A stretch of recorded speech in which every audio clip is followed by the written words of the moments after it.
Yes, ready, start.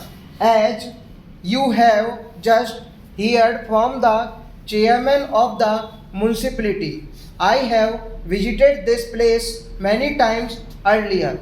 The first time that I came here, I think was 25 years ago, and now that I have come again, this past quarter of a century passes before my eyes.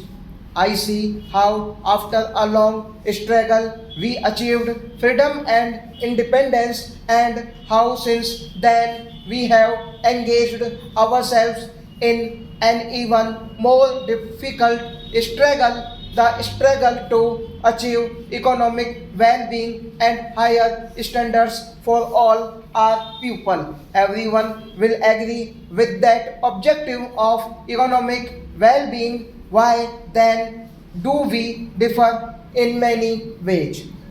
Why are there various parties? It is good to have various parties because when there are different approaches to a problem, more light is thrown upon it. I do not believe in all people being regimented to think in one way.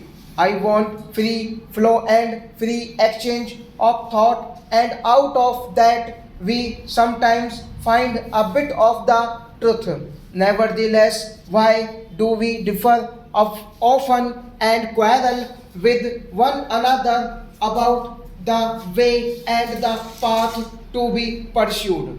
I want to say a few words about that to you. Wherever I go, I lay stress on something that is obvious, with which everyone should agree. I lay stress on the unity of India, not merely the political unity which we have achieved, but something far deeper, the emotional unity, the integration of our minds and hearts, the suppression of feelings of separatism. While all people agree about the unity of India, there are many people and even some parties that act in a way which can only result in breaking the unity of India. Why they do so, I do not know. While on the one hand, we, the people of India, are bound together by strong bonds of culture, common objectives, friendship, affection. On the other, unfortunately, there are inherent in India separatist and disruptive tendencies which raise their head whenever some new question arises. We talk about the recognition of states. By all means, let us discuss it. But why the passion and fury?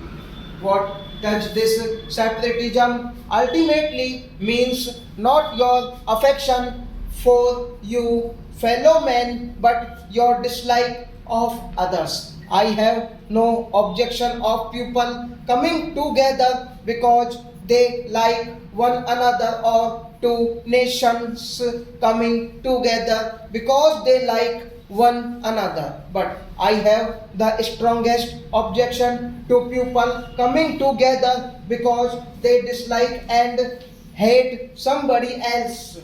I coming together to hurt somebody else is bad. That is why in the international field we are against these military alliances which are not the coming together of people who like one another, but are meant to be aimed against another coming or group of countries. Anything is bad, the basis of which is hatred and dislike and enmity, international or national.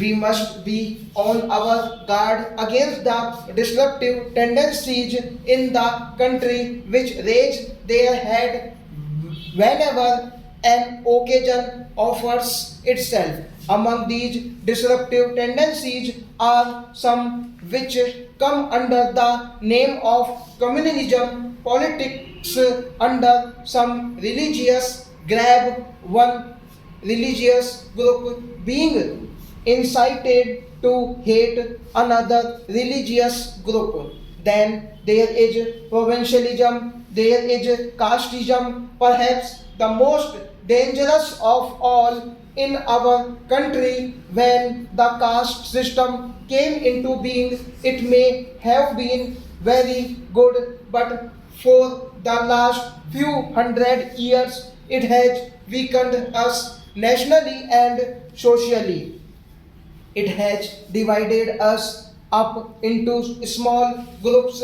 It has separated us into clans of people, some calling themselves high caste and some middle caste and some low caste and some no caste at all. And so we have this inequality persisting, one group being exploited by another. I think that was the main reason for India's weakness and India's downfall.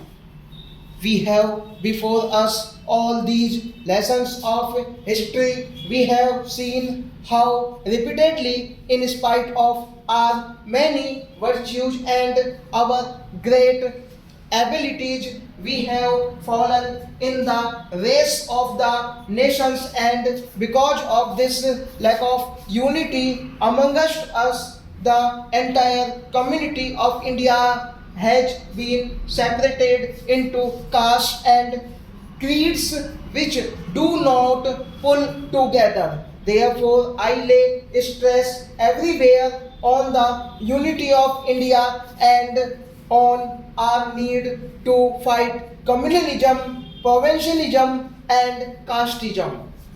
So far as I am concerned, and I hope so far as you are concerned, there is no division between north and south and east and west of India. There is only one India, of which all of us, you and I, are inheritors. It belongs to all of us. This southern part of India is not your private preserve. I have as much right to it as you. Likewise, the northern states of the Himalayas are not our private preserve. They are your inheritance. Also, they belong to you as much as to anybody else in India. So the whole of India, from the north to the south, is the common heritage of every Indian, and all India's history is our common heritage for all purposes. Stop.